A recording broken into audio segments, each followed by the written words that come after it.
श्री सद्गुरुदेव भगवान की जय। श्री सीताराम सरकार की जय।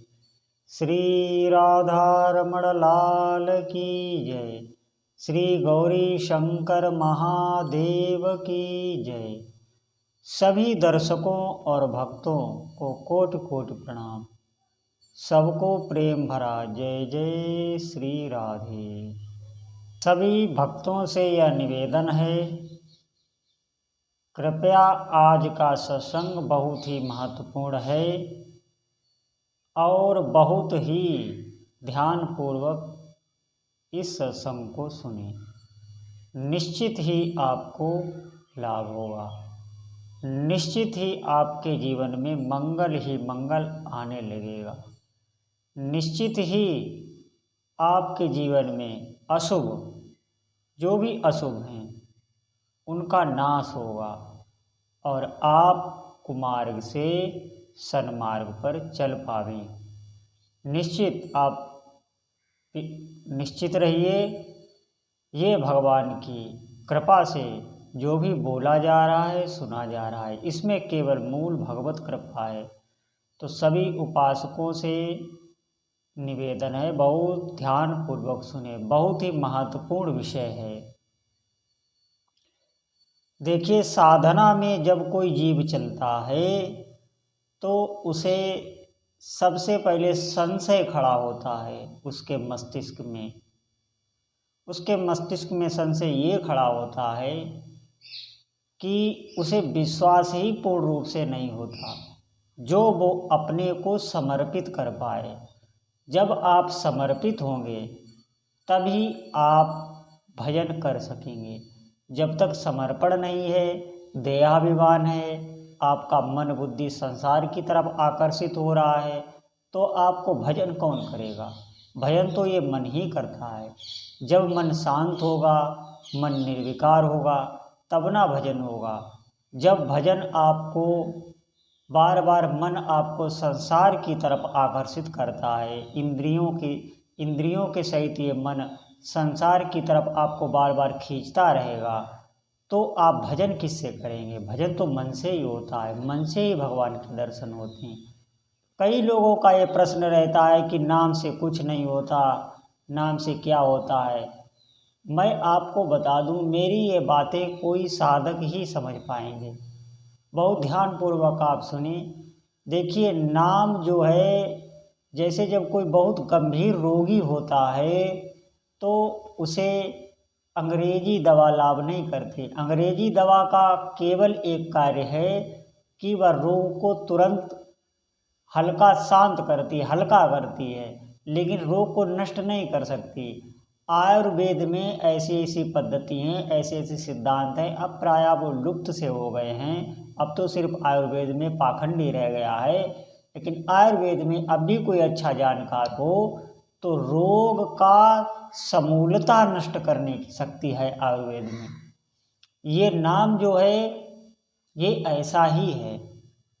नाम आपके भवरोग को दूर कर देगा, आपके जन्म जन्मांतरों के दुख का नाश करने वाला ये नाम है। इसी जन्म के नहीं, जन्म जन्मांतर के दुखों को नाश करने की शक्ति नाम में है। किसी साधना में इतनी शक्ति नहीं। देखिए, नाम क्या करता है, आयुर्वेद दवा की तरह रोग की जड़ को नष्ट करता है। दुख की जड़ क्या है? पाप। कौन से? जो संचित आपके जमा हैं, जन्म जन्मांतरों के जमा हैं, उनको नष्ट करता है। थोड़ा समय लगता है, आप धैर्य धारण करें, थोड़ा ही समय लगता है, आपको अनुभव में आने लगता है। अगर आपको संशय रहेगा तो आप ये समझें कि हम विचार ही नहीं कर पाएंगे जीवन में हमें क्या करना है, कहाँ चलना है, और ऐसे ही हमारा समय व्यतीत हो जाएगा। आप बात मानिए, बहुत जल्दी समय व्यतीत होता है। साल, 2 साल, 5 साल, 10 साल। हम जब बचपन में थे तब से कब जवान हो गए, कब इस अवस्था में आ गए, आप समझे आपको पता ही नहीं चला। समय किसी को मालूम नहीं होता। अगर समय का किसी को भान हो जाए तो उसका जीवन ही बदल जाए। यही भगवान की माया है। आपको पता ही नहीं चलने देगा। आपको मन में बार बार मन को आपको कहीं न कहीं माया जोड़े रखेगी, कहीं न कहीं आपको फंसाए रखेगी, आपकी आसक्ति बनाए रखेगी कि आपको समय ज्ञात ना हो। आप बात मानिए, आप भगवान के अंश हैं, हम सभी भगवान के अंश हैं, हम में अपार सामर्थ्य है, हम अपने आप को भूल गए हैं इस माया में। इसीलिए बार बार जीवन मरण, ये जो शरीर आप देख रहे हैं, इस शरीर को मैंने अपना माना है, इसीलिए यही बंधन है।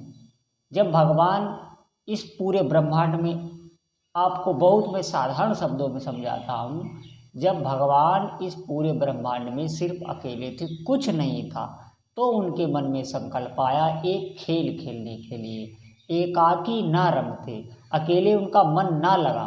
देखिए भगवान का, इसलिए हम लोगों का भी देखिए कभी कभी अकेले में मन नहीं लगता, क्योंकि हम भगवान के ही अंश हैं। भगवान एक से कई रूप में हो गए, उन्हीं की यह सृष्टि है। जिसको हम भोगते हैं, जिन पदार्थों की इन इंद्रियों से भोगते हैं, वो भी भगवान ही बने हुए हैं, और ये शरीर भी भगवान का ही है, और हम आप जो बोल रहे हैं वो भी भगवान का ही अंश है। हम अपने आप को भूल गए। क्यों? क्योंकि हमें ये संसार, ये शरीर दिया गया था एक खेल खेलने के लिए।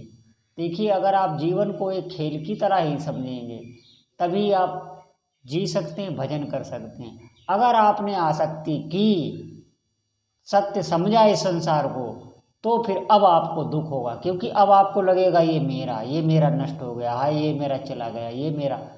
जो ही मैं मेरा आपके अंदर आया, ये कब आता है? जब इस देह को आप मैं समझने लगे। निश्चित मानिए ये देह मिली हुई है, ये किसी की नहीं है।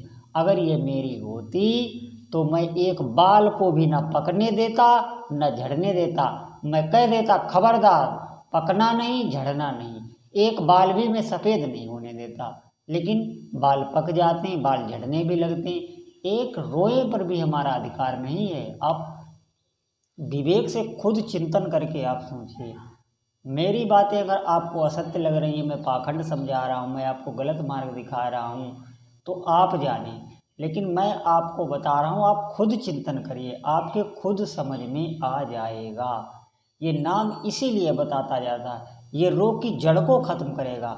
यही जीवन आपका मंगलमय हो जाएगा।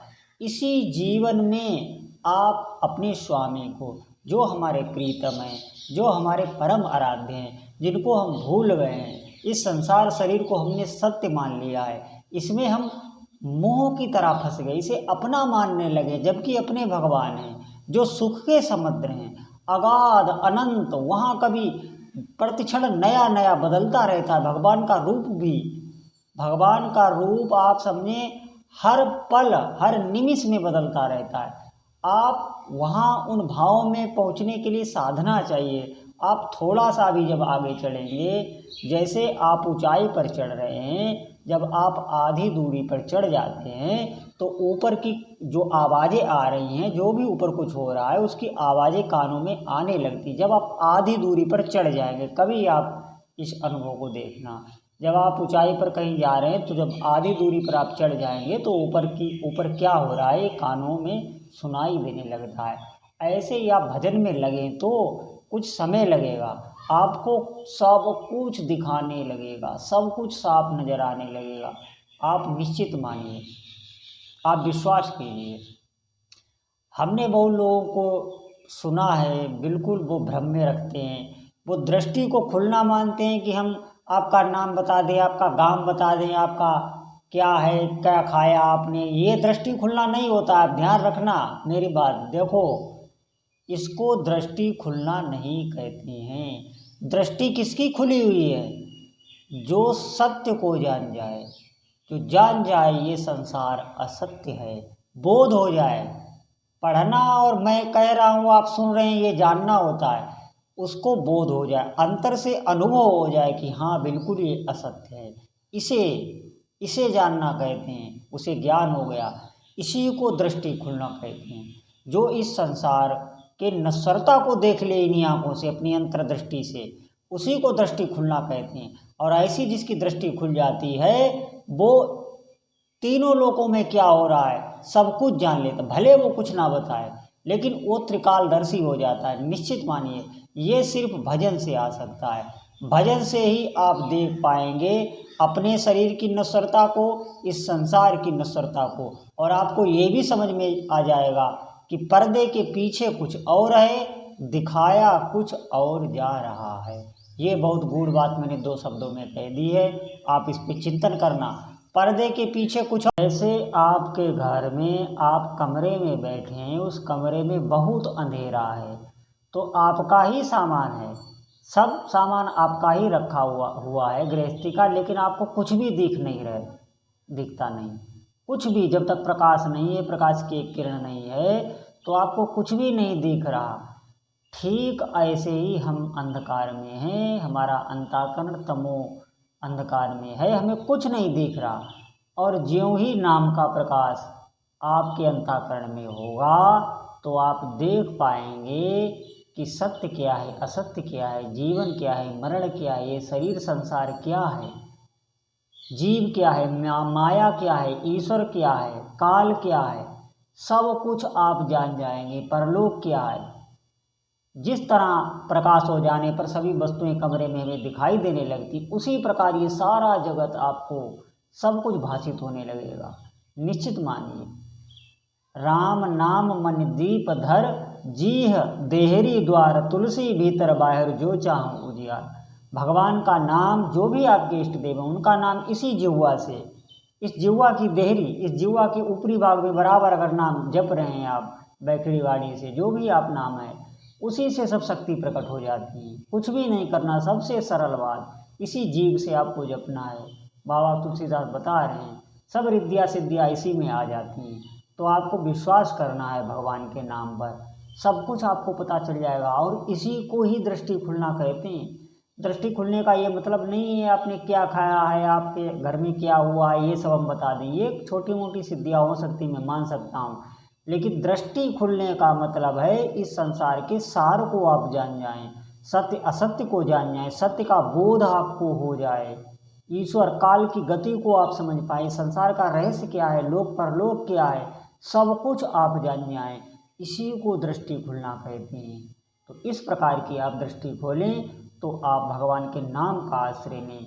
मेरी बात मानिए, निहाल हो जाएंगे, जीवन आपका धन्य हो जाएगा। आप विश्वास करें, जो भी भक्त विश्वास कर पाएंगे, निश्चित मानिए उनका जीवन धन्य हो जाएगा। तो आप भगवान के नाम की शरण लें और भगवान के नाम का बराबर रटन करें, सब कुछ आपको प्राप्त हो जाएगा। बोलो जय जय श्री सीताराम।